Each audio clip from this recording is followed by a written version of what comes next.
চোর চোর চোর, আমার টাকা মানিব্যাগ নিয়ে চলে গেল। চোর চোর চোর, আমার টাকা।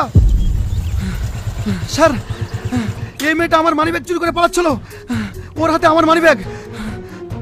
এই মেয়ে পকেট মেরে কোথায় পালাচ্ছ? কনস্টেবল, ওকে থানা নিয়ে চলো। না বাবু, আমাকে থানায় নিয়ে যাবেন না। দিনে দুপুরে চুরি করা হচ্ছে আর তোমাকে থানায় নিয়ে যাবে না? না বাবু, আমি চোর নই, আমাকে ছেড়ে দিন। না স্যার, ওর কথা একদম বিশ্বাস করবেন না, একেবারে জালিয়াতি মাল।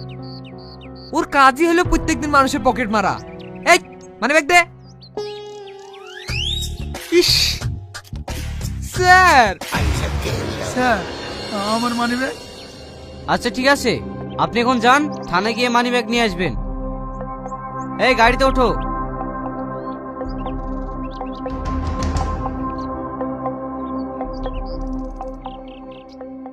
স্যার, বুলেট একটু ঘুরতে গেলে হয় না? হ্যাঁ হ্যাঁ, তোমাকে এত বেড়াইতে নিয়ে যাচ্ছি। এই রুলের বাড়ি যখন পিঠে পড়বে না, বেড়ানোর সাথে একেবারে মিটে যাবে।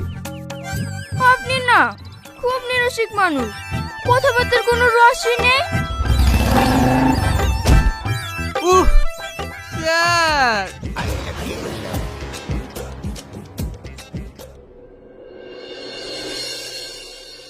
স্যার, ও স্যার, আমাকে ছেড়ে দেন না।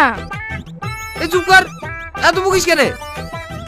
স্যার, কিছু খেতে দেন, সকাল থেকে কিছু খাইনি, খুব খেতে পেয়েছে।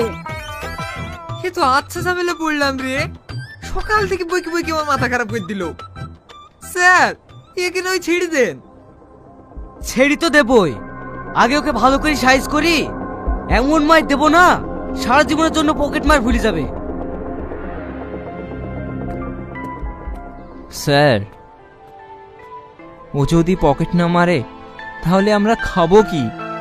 তোমরা কারা একটা পকেট মারার জন্য উকালতি করতে এসছো? মিলন চাচা, তোমরা আবার এখানে এলে কেন?